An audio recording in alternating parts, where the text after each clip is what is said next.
Hello everyone, welcome back to the class. This is your physics teacher Mohsin sir from Aurangabad, Maharashtra. This video lecture of physics, it is very useful for the class 12 state board 2020 NEET exam and JEE mains exam. ठीक है, और आज का है lecture number 7. आज हम लोग करते हैं अगले क्वेश्चंस. पिछले लेक्चर में लेक्चर 6 तक के हमने 16 क्वेश्चन सॉल्व किए थे. Now in today's lecture we will solve near about 8 to 9 questions. Very interesting, बहुत ही बढ़िया क्वेश्चंस आज हम लोग सॉल्व करने वाले हैं, इसलिए इस लेक्चर को लास्ट तक के देखिए. सभी वेल कंसेप्चुअल क्वेश्चंस हैं और आखिरी तक के इस लेक्चर को आप लोग देखिए. And let's start the question number 17. Question 17 हम लोग स्टार्ट करते हैं. ये रहा क्वेश्चन नंबर 17 आपकी स्क्रीन पर. A particle moving with uniform speed v in a circular path of radius r with center at O. When particle moves from point P to Q on a circle such that angle POQ equal to theta, then magnitude of change in velocity पूछा उसने. मतलब change in velocity का magnitude कितना होगा. सवाल आपको समझ में आ गया होगा, बराबर है. क्वेश्चन नंबर 17 ठीक से देख लीजिए सवाल और उसके ऑप्शंस भी देख लीजिए. उसने जिस तरह से सवाल आपको पूछा है, ठीक है, कि एक पार्टिकल है जो कि P से कहाँ तक गया है, Q तक गया है, बराबर, और कितना एंगल डिस्क्राइब किया है, थीटा एंगल डिस्क्राइब किया है. तो then magnitude of change in velocity बोला उसने. तो magnitude of change in velocity कितना होगा. ऑप्शन ए है 2v साइन थीटा, बी है 2v sine theta by 2, next है 2v cos theta by 2 and last है 0 है. तो स्टार्ट करते हैं सॉल्यूशन. पहले स्क्रीन आप पॉज कीजिए, ट्राई कीजिए, अगर आता है तो ठीक है, नहीं तो मैं आपको बता दूंगा. सो let us see the solution. Solution देखिए. तो ये पार्टिकल है, सर्कल में घूम रहा है. इधर देखिए ये सेंटर है और मैं इसको ज्वाइन कर देता हूँ. पता है क्वेश्चन यूसीएम वाला क्वेश्चन है. इधर देखिए इस डायग्राम को मैं पहले कंप्लीट कर देता हूँ. पार्टिकल इनिशियली कहाँ पर है, पी पर है, और पार्टिकल कहाँ तक गया, क्यू तक चला गया, बराबर है. यूसीएम वाला क्वेश्चन. कितना एंगल डिस्क्राइब किया उसने, थीटा एंगल डिस्क्राइब किया, बराबर है. अच्छा, जब पार्टिकल पी पर था तो ये है उसका वेलोसिटी वेक्टर, ये इनिशियल वेलोसिटी v1 बार, और ये वाला ले लेता हूँ इसका है ना फाइनल वेलोसिटी वेक्टर v2 बार. क्वेश्चन हमारा यूसीएम वाला है, मतलब यहाँ पे जो है स्पीड कांस्टेंट है, बराबर है. वेलोसिटी का डायरेक्शन बदल रहा है तो वेलोसिटी चेंज होने वाला है. Velocity is a vector, okay. तो इनिशियल वेलोसिटी वेक्टर v1 बार है, फाइनल वेलोसिटी वेक्टर v2 बार है. पार्टिकल ने क्या किया है ना, थीटा से, बराबर है, थीटा एंगल डिस्क्राइब किया है. ये ओ है, ये पी ओ क्यू थीटा दिया हुआ है. पी से पार्टिकल क्यू पर गया है, सिंपल है, इजी है, बराबर है. पी से क्यू तक गया है, थीटा डिस्क्राइब किया है. जब पार्टिकल पी पर है तो वेलोसिटी कितना रहेगा, वेलोसिटी वेक्टर v1 बार रहेगा. And when the particle is at Q then velocity vector is v2 bar, बराबर है. और इसने रेडियस वेक्टर ने थीटा एंगल ट्रैवल किया, मतलब वेलोसिटी वेक्टर ने भी क्या किया, थीटा एंगल ट्रैवल किया. अभी एक चीज़ मैं आपको बता देना चाहता हूँ, यूसीएम वाला क्वेश्चन है तो ये जो है ना magnitude of v1 bar and magnitude of v2 bar, ये दोनों सेम रहेंगे. It is equal to v, because है ना speed is constant, speed constant है. मैं और एक डायग्राम यहाँ पर बना देता हूँ, बहुत ही यूजफुल डायग्राम रहेगा आपके लिए. देखिए ये वेक्टर है v1 बार, है ना, और इस वेक्टर ने क्या किया, सिर्फ थीटा से अपना एंगल चेंज किया, सिर्फ थीटा से अपना एंगल चेंज किया. ये है v2 बार, बराबर.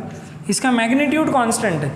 ये वेक्टर में भी कराया जाता है, जो टीचर्स वेक्टर चैप्टर पढ़ाते हैं ना तो तब भी इसको करा देते हैं, बराबर है. अब ये सर्कुलर मोशन में आया है तो फिर से हम लोग देख रहे हैं. मतलब एक वेक्टर है v1 बार, उसने सिर्फ क्या किया, थीटा से अपना एंगल चेंज किया.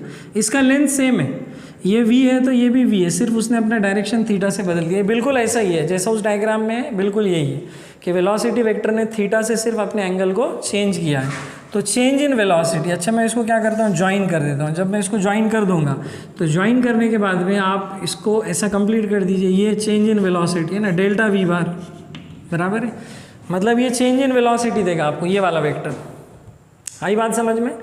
जब पार्टिकल p पर है तो वेलोसिटी वेक्टर ऐसा है, और जब q पर है तो वेलोसिटी वेक्टर ऐसा है. उसका मैग्नीट्यूड सेम है क्योंकि यूसीएम है ना, बराबर है. चलो यहाँ पर ट्राइंगल लॉ यूज़ करते हैं, है ना, समझ रहे हैं ना. मतलब एक सिर्फ वेलोसिटी वेक्टर ने थीटा से अपने एंगल को चेंज किया है, उसका लेंथ बाकी सेम है. तो यहाँ ट्राइंगल लॉ अगर लगाते हैं तो ट्राइंगल लॉ के हिसाब से ये क्या बनेगा, इधर देखिए v1 bar plus delta v bar equal to v2 bar लेना पड़ेगा. देख लीजिए एक बार फ्रॉम फिगर, v1 बार और प्लस क्या करना पड़ेगा, डेल्टा v बार, बराबर है, कंटिन्यूअस ऑर्डर है, is equal to v2 bar, like this. Is that clear? v1 bar delta v bar equal to कितना लोगे? v2 बार लोगे। तो डेल्टा v बार ये चेंज इन वेलोसिटी है, इधर देखिए v2 बार माइनस लेना पड़ेगा आपको v1 बार, मतलब ये वेक्टर है, ये सब्ट्रैक्शन ऑफ वेक्टर हो गया, इसको सब्ट्रैक्शन ऑफ वेक्टर बोलेंगे, बराबर है, v2 बार माइनस v1 बार।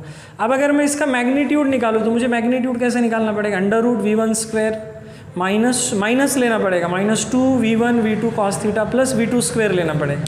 इसका अगर मैग्नीट्यूड मुझे निकालना है, इधर देखिए मैग्नीट्यूड, अगर मुझे मैग्नीट्यूड निकालना है इस वेक्टर सब्ट्रैक्शन का तो कैसा निकालते हैं? Mod of delta v bar is equal to लिया जाता है अंडर रूट ऑफ क्या लेते हैं? v1 स्क्वायर माइनस लेना पड़ेगा -2 v1 into v2 cos theta और प्लस v2 स्क्वायर। ये वेक्टर सब्ट्रैक्शन का क्वेश्चन है, बराबर है, ये रूट में आ गया। वैसे आपको बता दूं मैं v1 और v2 इक्वल है, स्पीड है ना, स्पीड है, तो यहाँ भी v आ जाएगा, यहाँ भी v, यहाँ भी v, यहाँ भी v आ जाएगा। तो ये क्या बनने वाला है पता है क्या आपको? ये बनेगा square root of v square minus v into V कर देंगे, यह आएगा 2v square into cos theta and plus v square आ गया। Is that clear? सिर्फ मैंने v1 की और v2 की जगह पर v रखा हूँ, mod of v1 bar equal to mod of v2 bar equal to v किया हूँ, बाकी ये v स्क्वायर और v स्क्वायर कुल मिला के आ जाएगा 2v स्क्वायर आ जाएगा। सो दैट बिकम्स, ये आ गया आपका 2v square minus again 2v square into cos theta आ गया। यहाँ से 2v स्क्वायर निकाल लेंगे, 2v स्क्वायर निकालने के बाद में क्या आएगा? रूट में, देखिए रूट में ये 2v स्क्वायर मैंने निकाल लिया, ब्रैकेट में 1 माइनस कॉस थीटा। यहाँ से 2v स्क्वायर को कॉमन लिया हूँ, ब्रैकेट में आए हैं 1 minus cos theta, 1 minus cos theta को लिखेंगे 2 साइन स्क्वायर थीटा बाई 2, है ना, ये फार्मूला ये फार्मूला ही है ना। ये देखिए रूट में कितना आ गया? ये 2v स्क्वायर और इसको लिखा जाएगा into 2 sine square theta by 2, ये 2 साइन स्क्वायर थीटा बाई 2, ये मैथमेटिक्स का फार्मूला है। 1 minus cos theta is 2 sine square theta by 2, 2 into 2 4 हो जाएगा, 4v स्क्वायर हो जाएगा और साइन स्क्वायर थीटा बाई 2, तो रूट के बाहर निकालोगे तो कितना बन जाएगा? 2 का, है ना, ये 2 इंटू 2 4 हो जाएगा, 4 का रूट 2 आएगा, v स्क्वायर का v आएगा और ये साइन स्क्वायर थीटा बाई 2 का साइन थीटा। तो ये magnitude of change in velocity delta v कितना आ जाएगा? 2 times v sine of theta by 2। Okay, तो ये वाला इसका आंसर है। फिर से देख लीजिए, बहुत ही बढ़िया क्वेश्चन है, ये वेक्टर में भी कराया जाता है, जनरली टीचर्स इसको वेक्टर्स में भी कराते हैं। तो ये magnitude of change in velocity आ गया 2v sine theta by 2। Okay, magnitude of change in velocity आप यहाँ लिख सकते हो, हाँ, ये फार्मूला यूजफुल है, यहाँ लिख देता हूँ, magnitude of change in velocity, magnitude of change in velocity, change in velocity, ठीक है। तो ये फार्मूला आ गया, that is delta v equal to 2v sine theta by 2।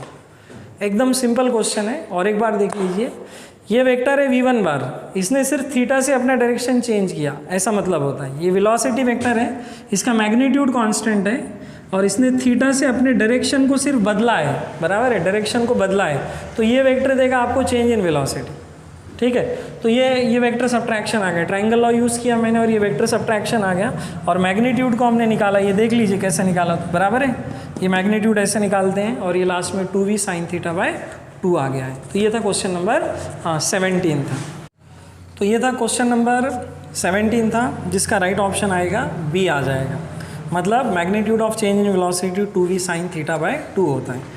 अब देखिए क्वेश्चन नंबर 18 देखते हैं, बराबर है। क्वेश्चन 17 आपके समझ में आ गया है कि जब कोई वेक्टर है ना, कोई भी वेक्टर अगर अपना एंगल थीटा से बदलता है, इसको याद रखना है आपको, जब कोई भी वेक्टर अपना एंगल थीटा से चेंज करता है without change in the magnitude condition है, तो तब उस वेक्टर का जो चेंज इन मैग्नीट्यूड है वो कैसे निकालते हैं। अगर वो वेक्टर कौन सा है, अगर v बार है ना, वेलोसिटी वेक्टर है, तो 2v साइन थीटा बाई 2 ले लो। अच्छा, रेडियस वेक्टर है तो भी चलेगा ना, अगर रेडियस वेक्टर है तो क्या लोगे आप, 2r साइन थीटा बाई 2 लोगे। कोई भी वेक्टर हो, it is applicable for all vectors, सभी वेक्टर के लिए इस्तेमाल है, बराबर है।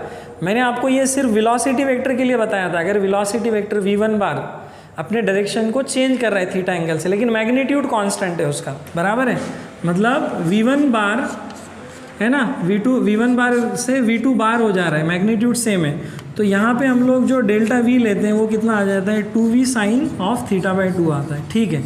अगर मैं इसके बजाय रेडियस वेक्टर ले लूँ, रेडियस वेक्टर, है ना, रेडियस वेक्टर ने अगर अपना डायरेक्शन चेंज किया, r1 बार ने, है ना, r1 बार ने थीटा से अपने आप को चेंज किया, मैग्नीट्यूड सेम है, तो तब change in magnitude of radius vector, मतलब ये हमारे लिए मैग्नीट्यूड ऑफ डिस्प्लेसमेंट रहेगा, ये रहेगा 2 times r sine of theta by 2 रहेगा।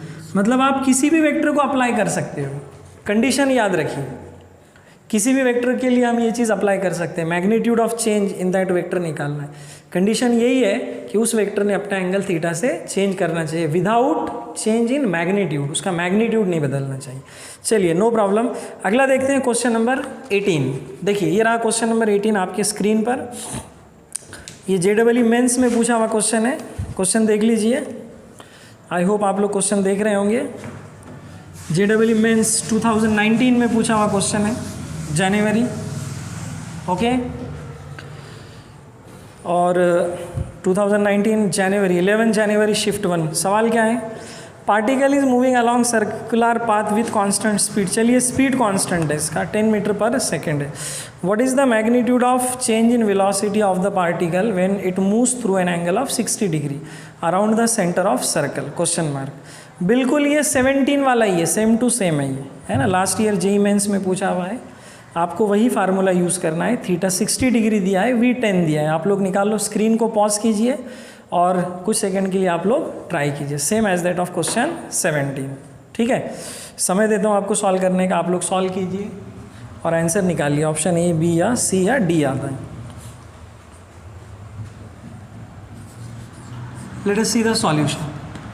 ये सवाल बिल्कुल उसी तरह है जैसा कि हमारा पिछला सवाल था, क्वेश्चन है ना, यहाँ पर भी वही करना है हमको, चेंज इन मैग्नीट्यूड, है ना, इन द वेलोसिटी निकालना है। तो delta V equal to use करेंगे 2 times V sine of theta by 2 ले लें, बराबर है। अभी कुछ देर पहले बता चुका हूँ मैं आपको, काफ़ी सारा एक्सप्लेनेशन दे चुका हूँ। तो ये रहेगा change in the magnitude of velocity, बाकी कुछ भी नहीं। यहाँ पे स्पीड तो दिया हुआ है, यहाँ स्पीड रख देते हैं, तो 2 × 10 ले लेते हैं और यहाँ आ जाएगा साइन ऑफ, है ना, साइन कितना ले लेंगे, थीटा मतलब 60 बाई 2 ले लो, साइन 60 बाई 2 30 आता है, साइन 30 1/2, 2 चला जाएगा तो आंसर बनेगा 10 मीटर पर सेकेंड, बराबर है। मतलब वेलोसिटी ने अपने डायरेक्शन को 60 डिग्री से चेंज किया, स्पीड कांस्टेंट है उसका, है ना, UCM वाला क्वेश्चन। सिर्फ वेलोसिटी वेक्टर ने अपने डायरेक्शन को थीटा, है ना, 60 डिग्री से चेंज किया। तो change in the magnitude of vector ऐसे निकालते हैं, बताया था मैं आपको, 2V साइन थीटा बाई 2, ये V रख दिया magnitude, sine 60 by 2 sine 30 1/2, that is 10 metre per second. तो ये था क्वेश्चन नंबर 18 था। नाउ सी क्वेश्चन नंबर 19, बहुत ही बढ़िया question, question number 19। Question number 19 में पढ़ता हूँ और ये रहा क्वेश्चन आपके स्क्रीन पर। A tube of length L is filled completely, है ना, एक ट्यूब है उस लेंथ इज L, ट्यूब का लेंथ L है दिया हुआ, filled completely with an incompressible liquid बोला है उसने, मास m and closed at both ends. The tube is then rotated in a horizontal plane about one of its ends with a uniform angular velocity omega, force exerted by the liquid at the other end पूछा है उसने। इस तरह से उसका question number 19 है। और options भी आप लोग देख लीजिए, ठीक है, और कुछ देर के लिए आप लोग ट्राई कर सकते हो स्क्रीन को पॉज करके कि उसने दिया क्या है और पूछा क्या है, ठीक है। बाकी सॉल्यूशन तो मैं आपको बता ही दूंगा, कुछ देर के लिए आप लोग ट्राई कर सकते हो। अगर आंसर नहीं आता है then definitely I will solve that question, ठीक है, उसको हम लोग सॉल्व कर लेंगे।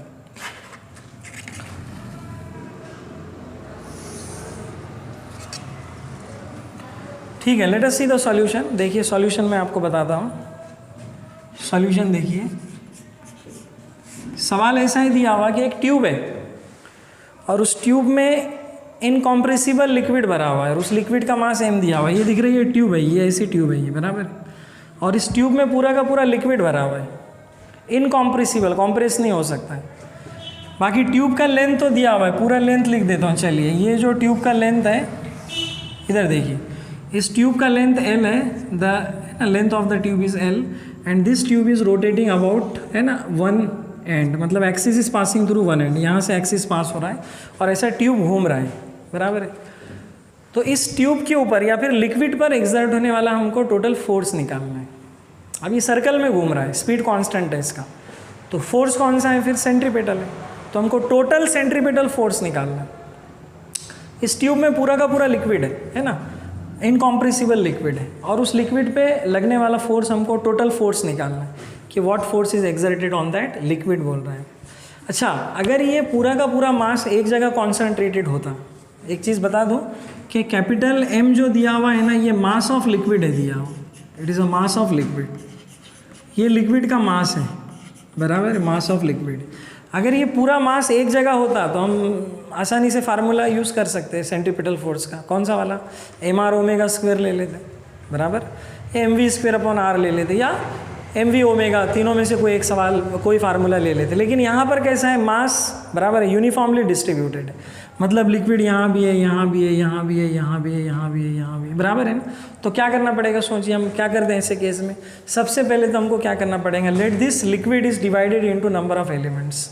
स्मॉल एलिमेंट्स में हम लोग पहले इसको डिवाइड कर देंगे, बराबर है, डिवाइड कर देंगे, और लिक्विड का एक एलिमेंट ले लो, let this is one of the element of the liquid. इस लिक्विड का ये एक एलिमेंट है जिसका मास dm ले लेते हैं और लेंथ dx लेते हैं, and at a distance of x ले लेता हूँ। मैं एक एलिमेंट लेता हूँ, हमने ऐसे क्वेश्चन किए हैं, आपको पता है ना, एक एलिमेंट पे लगने वाला फोर्स निकालेंगे। मान लो इस एलिमेंट की दूरी कितनी है, x है, एलिमेंट का लेंथ कितना है, dx है, और एलिमेंट का मास है मान लो dm। बात आई समझ में। तो एक एलिमेंट पे लगने वाला अगर फोर्स निकलता है, छोटे से एलिमेंट पे लगने वाला फोर्स निकलता है, और उस फोर्स को अगर हम जोड़ते जाते हैं, मतलब इंटीग्रेट कर देना पड़ेगा under the limit 0 to L, तो टोटल फोर्स आ जाएगा। आई बात समझ में। फिर से देखिए, ये जो कैपिटल M है, it is the mass of liquid है, ये लिक्विड का कुल मास है, टोटल मास, और मैंने इस लिक्विड को नंबर ऑफ एलिमेंट्स में डिवाइड कर दिया, इन्फानाइट। मान लो 10 एलिमेंट में तोड़ दूँ और 10 एलिमेंट के फोर्स को जोड़ दूँ तो आपको कुछ आंसर मिलेगा। मान लो इस लिक्विड को 20 टुकड़ों में बांट दूँ, बराबर है, या 100 टुकड़ों में बांट दूँ, हर एलिमेंट पे लगने वाला सेंटीपिटल फोर्स को जोड़ दूँ तो एक्यूरेसी बढ़ जाएगी। अगर मैं इस एलिमेंट के अनंत टुकड़े कर दूँ, अगर मैं इस एलिमेंट के अनंत टुकड़े कर दूँ और हर एक पे लगने वाले सेंटीपिटल फोर्स को जोड़ दूँ, मतलब इंटीग्रेट कर दूँ, तो मुझे क्या मिलेगा, total force acting on that liquid मिलेगा। और ये ट्यूब है, ये बराबर है, ऐसी हॉरिजॉन्टल ट्यूब है, इसमें लिक्विड है और ऐसा घूम रहा है ये। Okay, let this tube is divided into number of element, each element having the mass dm, thickness कितना ले लेते हैं, dx ले लेते हैं। तो चलिए स्टार्ट कर देते हैं। तो पहले मैं क्या कर लेता हूँ, मास पर यूनिट लेंथ ले लेता हूँ, मास पर यूनिट लेंथ, मास पर यूनिट लेंथ निकाल लेते हैं। मास पर यूनिट लेंथ अगर मैं लिक्विड का निकालूँ तो कैसे निकालना पड़ेगा, total mass of liquid upon total length of liquid. Element का भी यही रहेगा ना, ये mass of element upon length of element, ये थोड़ी बदलेगा। ये मास पर यूनिट लेंथ है लिक्विड का, एलिमेंट का भी वही रहेगा, दोनों इक्वेट कर देते हैं ना, बराबर, दोनों इक्वेट कर देंगे तो क्या बनेगा, ये बनेगा dm divided by dx is equal to m divided by l। Is that clear. तो यहाँ से आपके पास आ जाएगा मास ऑफ लिक्विड एलिमेंट आ जाएगा m by L into D X आ जाएगा, मतलब it is the mass of element. ये एलिमेंट का मास आ गया। छोटा सा जो एलिमेंट है x दूरी पर, एक्सिस से x दूरी पर, बराबर है ना, ये एलिमेंट x दूरी पर है। इस एलिमेंट के सर्कल का जो रेडियस है वो x है, एलिमेंट के सर्कल का रेडियस कितना है, x है। तो ये एलिमेंट का मास आ गया, बराबर है ना। अब एलिमेंट पे लगने वाला सेंटीपिटल फोर्स निकालेंगे। सेंटीपिटल फोर्स का फार्मूला क्या है, ये यहाँ लिखता हूँ, देखिए सेंटीपिटल फोर्स के 3 फार्मूले, उसमें से एक फार्मूला याद है आपको, mr ओमेगा स्क्वायर लेते हैं, बराबर है। तो एलिमेंट पे लगने वाला सेंटीपिटल फोर्स क्या लेना पड़ेगा, एलिमेंट का मास लेना पड़ेगा dm, यहाँ dm आ जाएगा, यहाँ पे x आ जाएगा और यहाँ ओमेगा स्क्वायर आ जाएगा। एलिमेंट जिस सर्कल में घूम रहा है उस सर्कल का रेडियस कितना है, x है। ट्यूब पूरी घूम रही है तो सभी एलिमेंट भी घूम रहे हैं, बराबर है। तो एलिमेंट जिस सर्कल में घूम रहा है उसका रेडियस कितना है, x है, मास कितना है, dm है। तो सेंट्रीपिटल फोर्स जो एक्ट हो रहा है छोटा सा df है ना, कितना लेना पड़ेगा, ये mass of element dm into X और यहाँ पे ओमेगा स्क्वायर लेना पड़ेगा। ये चीज़ क्लियर है, it is the centripetal force on the element आ गया। अब टोटल फोर्स अगर निकालना है तो इंटीग्रेट कर दो, ये लेता हूँ टोटल फोर्स ले लेंगे। टोटल फोर्स के लिए क्या करो, df का इंटीग्रेशन ले लो, integration of df that becomes the f from 0 to L, all elements are in between 0 to L। df रख देते हैं, df का वैल्यू ये यहाँ पर दिख रहा है आपको, ये देखिए dm into x omega square, dm भी है, ये भी रख देंगे। तो देखते हैं क्या बनता है ये। ओके, स्टार्ट करते हैं। इंटीग्रेशन ऑफ ये D M into X into कितना आ गया यहाँ पे ओमेगा स्क्वायर ले लेना, ये ओमेगा स्क्वायर आ गया। अभी इसको सॉल्व कर दीजिए, आंसर आपका आ जाएगा 0 to L। Is that clear? और ये डी एम का value m by L into D X यहाँ रख देता हूँ, डी एम का वैल्यू। ओके, ये देखिए integration from 0 to L, D M का value m by L into D X और इधर x इंटू ओमेगा स्क्वायर होगा। थोड़े से कुछ चीज़ें रीअरेंज कर देंगे, आंसर आपका आ जाएगा। बराबर है, कुछ भी नहीं किया मैं यहाँ पर। अगर आप देखोगे केयरफुली, पहले मैंने एलिमेंट पे लगने वाला सेंट्रीपिटल फोर्स निकाला, ये देखिए, है ना, mass into distance into omega square कर दिया सेंट्रीपिटल फोर्स। टोटल फोर्स के लिए इंटीग्रेट कर देंगे और इंटीग्रेट करने के बाद यहाँ पे डी एम का वैल्यू रखा मैंने, है ना, m by L into D X. यहाँ से omega square m by L बाहर निकालो, x इंटू डी एक्स बचेगा, तो हमारा आंसर आ जाएगा। इधर देखिए, ये m बाई एल बाहर निकाला मैंने, साथ में ओमेगा स्क्वायर और ये integration of x into D x from 0 to L। और फाइनली ये आ जाएगा m divided by L into omega square और यहाँ पे इंटीग्रेशन आएगा x square by 2 from 0 to L। Upper limit रख दीजिए L, लोअर रखने की ज़रूरत ही नहीं है, 0 है तो L स्क्वायर बाई 2 होगा। L और एक L कट जाएगा, L स्क्वायर का एक L और ये, तो फाइनल आंसर क्या बनेगा, m L omega square by 2 बनेगा। अपर लिमिट रख दीजिए L स्क्वायर बाई 2 कर दीजिए, L स्क्वायर में का ये एक L कट गया, बराबर है, तो आपका आंसर क्या बनेगा, मैं यहाँ पर लिख देता हूँ इधर। I'll write here answer, that is m L omega square divided by 2। ये आ गया टोटल फोर्स, इस ट्यूब पे लगने वाला टोटल फोर्स। ठीक से देख लीजिए पूरा सवाल और एक बार रिवाइंड करके आपको समझ में आ जाएगा। बराबर है, तो ये था क्वेश्चन नंबर दैट इज़ 19। तो राइट ऑप्शन रहेगा इसका ए रहेगा। ओके, तो ये था आपका क्वेश्चन नंबर 19 था, जिसका आंसर आ गया हाफ ml ओमेगा स्क्वायर आ गया। ट्यूब वाला क्वेश्चन, ट्यूब पे लगने वाला जो फोर्स था हमने वो निकाला था। Now see the question number 20। Question number 20 देखिए, नीट 2019। बहुत ही सिंपल क्वेश्चन था, आप लोग खुद सॉल्व कर लोगे। बराबर है, कुछ भी ऐसा इसमें पूछा हुआ नहीं है, ट्विस्टेड कुछ भी नहीं है। क्वेश्चन नंबर 20 ये रहा आपके स्क्रीन पे देखिए।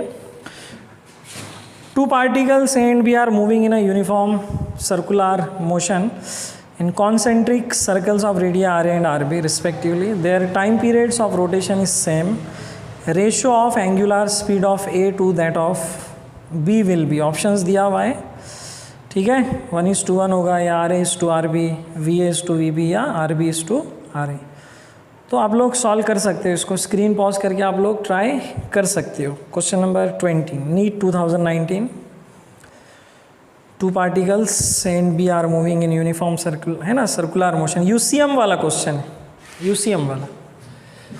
सो let us see here the solution. UCM वाला क्वेश्चन है, क्वेश्चन नंबर 20, क्वेश्चन 20, ठीक है। दो पार्टिकल है और वो दोनों पार्टिकल्स क्या कर रहे हैं, यूसीएम परफॉर्म कर रहे हैं। एक का रेडियस आर ए है, दूसरे वाले का आर बी है। दोनों के टाइम पीरियड सेम है। पीरियड सेम है मतलब एंगुलर स्पीड्स पूछा उसने, बराबर है।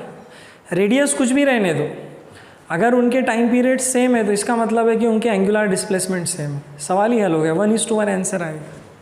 समझ रहे हो ना, अगर पार्टिकल के पीरियड सेम है तो इसका मतलब है कि उनके एंगुलर डिस्प्लेसमेंट सेम है, whatever may be the radius.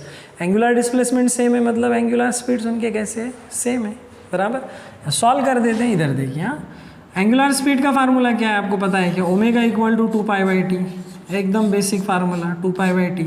तो ये ओमेगा ए ले लेता हूँ, इसको ओमेगा ए और इधर टी ए, मतलब angular speed of particle A आ गया और ये ले लेंगे angular speed of particle B ले लेंगे 2π/ta, टी बी ले लेंगे, हो गया। दोनों के पीरियड सेम है, दोनों डिवाइड कर दो, 2π कटेगा, T A T B cut जाएगा, पीरियड सेम है ना, T A T B same है। तो आंसर आता है आपका, ये आ गया omega A upon omega B is equal to 1/1। तो आंसर बनेगा 1:1 बनेगा, बराबर है, 1:1 बनेगा। ये था क्वेश्चन नंबर 20। क्वेश्चन नंबर 20 के बाद 21 देखते हैं। 21 क्वेश्चन नंबर 21 देखिए। The radii of circular paths of two particles of same mass are in the ratio 6:8. Then what will be the ratio of velocities if they have the same constant centripetal force. Options है दिया हुआ, options बताया उसने कि है ना √3:4, second है 4:√3, next है 2:√3 एंड नेक्स्ट है √3:2। इस तरह से 4 ऑप्शन है। फिर से देख लीजिए क्वेश्चन, ठीक से देख लीजिए। Radio of circular path of 2 particle of same mass, mass same है और रेडिया का रेशो 6:8 है। वेलोसिटीज़ का रेशो निकालना है, सेंट्रीपिटल फोर्स कांस्टेंट है। ट्राई कीजिए या फिर मैं सॉल्व करता हूँ। Late us see the solution. Question number 21। Okay, solution देखिए, ठीक है। सबसे पहले सेंट्रीपिटल फोर्स का formula F = mv² divided by r ले लें। F कांस्टेंट है, m कांस्टेंट है, तो v² और r का रिलेशन इनवर्स डायरेक्ट आ जाएगा, v² प्रोपोर्शनल टू r। हो गया, 2 इक्वेशंस बनाओ, डिवाइड कर दो, आपको आंसर मिल जाएगा। फिर भी मैं आपको बता देता हूँ, इधर देखिए सेंट्रीपिटल फोर्स का फार्मूला फिर से F = कितना लोगे आप, mv² डिवाइडेड बाई ये r ले लिया मैंने, बराबर है। इसमें F कांस्टेंट है, m कांस्टेंट है, मास कांस्टेंट है, सेंट्रीपिटल फोर्स कांस्टेंट, r इधर ला लो, तो v² प्रोपोर्शनल टू क्या आएगा, देखिए ना, v² प्रोपोर्शनल टू r आएगा, मतलब v प्रोपोर्शनल टू √r आएगा। Is that clear? Centripetal force constant है, मास कांस्टेंट है, ये दोनों में रिलेशन ऐसा आ जाएगा, v प्रोपोर्शनल टू। हो गया, 2 इक्वेशंस बना देंगे, एक v1 proportional to √r1 equation 1, और दूसरा v2 प्रोपोर्शनल टू √r2 ले लेंगे, ये √r2। हो गया, दोनों डिवाइड कर दो, आंसर आपके पास ही होगा। ठीक है, ये दोनों डिवाइड कर देता हूँ मैं, v1 divided by v2 is equal to √r1 by r2, square root of r1 divided by r2, और आई थिंक ये दिया हुआ है 6/8 दिया हुआ है। 2 3s r 2 4s r, इसका 2 निकाल लो तो √3/2 आ जाएगा, मतलब √3:2। राइट ऑप्शन आपका कौन सा बनेगा, आप लोग देख लीजिए। हाँ, आपके पास है क्वेश्चन लिखा हुआ, तो राइट ऑप्शन बनेगा डी, √3:2 बन जाएगा, बराबर है, √3:2। ये था क्वेश्चन नंबर 21 था, ठीक है, question number 21। Question number next question solve करते हैं, दैट इज क्वेश्चन नंबर 22 करते हैं। A particle moves with uniform speed v and time period t in a circular path of radius r. If the speed of particle is doubled, its new time period पूछा उसने, ठीक है। Speed अगर double किया तो बताओ नया time period कितना रहेगा, ठीक है, स्पीड को डबल करना है।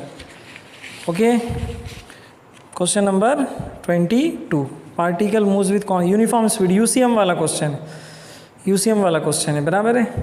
टाइम पीरियड टी है, circular path of radius, speed को डबल कर दिया तो बताओ नया टाइम पीरियड क्या रहेगा, स्पीड डबल करने पर नया टाइम पीरियड क्या रहेगा। ओके, ट्राई योर सेल्फ, नहीं आता है तो मैं आपको बता देता हूँ। Question number 22, question 22 solution. मतलब एक पार्टिकल है, उसका टाइम पीरियड टी है, when the speed is v, तो टाइम पीरियड का आपको फार्मूला पता है। टाइम पीरियड के कौन कौन से फार्मूले, t = 2π/ω है, उससे पहले वाला 2πr/v है ना, 2πr distance travelled in 1 revolution upon speed, 2πr/v ले सकते हो। पहला फार्मूला यही लेना आप, कौन सा, t = ये आ गया, देखिए 2πr डिवाइडेड बाई v, मतलब ये दोनों में रिलेशन क्या है, t inversely proportional to v है, ये आ गया आपका पहला इक्वेशन, क्लियर है। और second equation t' inversely proportional to v', हो गया, दोनों को डिवाइड कर देंगे और आंसर आपका आ जाएगा। इसको डबल करना है, इसको 2v कर दो, आपका v कट जाएगा और आई थिंक आंसर t/2 बनता है। आगे कर लीजिए आप लोग, ये देखिए t' divided by t is equal to इधर आ जाएगा v/v' आ जाएगा, और v' कितना ले लो, 2v ले लो, ये देखिए v डिवाइडेड बाई ये 2v, okay, this v gets cancel, तो t' इक्वल टू t/2 आ जाएगा। ये था आपका क्वेश्चन नंबर दैट इज़ 22 था ये। 22 के बाद देखते हैं क्वेश्चन नंबर 23 देखते हैं। 23 में देखिए क्या दिया है, question 23, if length of seconds hand of a clock is 10 centimetre, the speed of its tip in centimetre is nearly बोला है उसने। ये भी ट्राई कीजिए, बहुत सिंपल सरल क्वेश्चन है, बहुत ही सिंपल क्वेश्चन है। लेंथ दिया सेकेंड हैंड का 10 सेंटीमीटर, आर दे दिया है, स्पीड v निकालना है, यही फार्मूला यूज़ करना है अभी जो लिया था हमने 22 में। क्या लिया था, टी इक्वल टू 2πr/v लिया था, v निकालना है, 2πr/v ले लो, स्पीड निकालना है ना, और टाइम पीरियड सेकंड हैंड का कितना होता है 60 सेकंड, वो सेंटीमीटर में रखो, अप्रॉक्सीमेट आंसर निकालना है, नियरली अप्रॉक्सीमेट बोला उसने, ऑप्शन ए बी सी और डी दे दिया, 2 0.5 कर लीजिए, बहुत सिंपल है। अब मैं बता देता हूँ क्वेश्चन नंबर 23, ये देखिए सॉल्यूशन बहुत ही 1-2 लाइन में ही आ जाएगा। ये फार्मूला लिखता हूँ मैं, t is equal to 2πr divided by, ये फार्मूला आ गया, हो गया, v इधर ले लो, t नीचे भेज दो, आंसर आ जाएगा आपका, वैल्यूज़ रखना है सिर्फ, ये 2πr डिवाइडेड बाई नीचे ले लो t, सेकंड हैंड का जो लेंथ है वो 10 सेंटीमीटर, यहाँ 10 रख दो, यहाँ 60, टाइम पीरियड सेकंड हैंड का 60, 0 0 कट जाएगा, नीचे 6 बचेगा, 2 × 3.14 अप्रॉक्सीमेट 6 होता है, 6 6 कट गया, 1 आंसर आता है। ये देखिए 2 × ये 3.14, ये 10 रख दो सेंटीमीटर में, और ये नीचे 60, ये 0 0 चला गया, 2 × 3 पॉइंट समथिंग मतलब 6 पॉइंट समथिंग, दोनों कट गया तो अप्रॉक्सीमेट आंसर आता है 1, उसने अप्रॉक्सीमेट ही पूछा, 1 सेंटीमीटर पर सेकेंड, ये आ गया आपका स्पीड आ गया। तो ये था आपका क्वेश्चन नंबर 23, बहुत ही सिंपल। हाँ, अब बचे हैं लास्ट एक क्वेश्चन, एक बचा है, उसको सॉल्व कर लेते हैं, आप लोग ये लिख लीजिए। ये था क्वेश्चन नंबर, आपने अभी देखा क्वेश्चन नंबर 23 देखा, अब देखते हैं क्वेश्चन 24 देखते हैं, लास्ट क्वेश्चन है क्वेश्चन नंबर 24।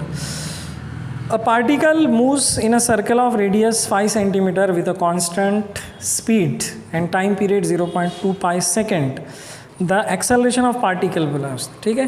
क्वेश्चन देख लीजिए ठीक से, ऑप्शन है 15, नेक्स्ट है 25, नेक्स्ट 36, 5 मीटर पर स्क्वायर सेकेंड, ऐसे 4 ऑप्शंस दिए हुए।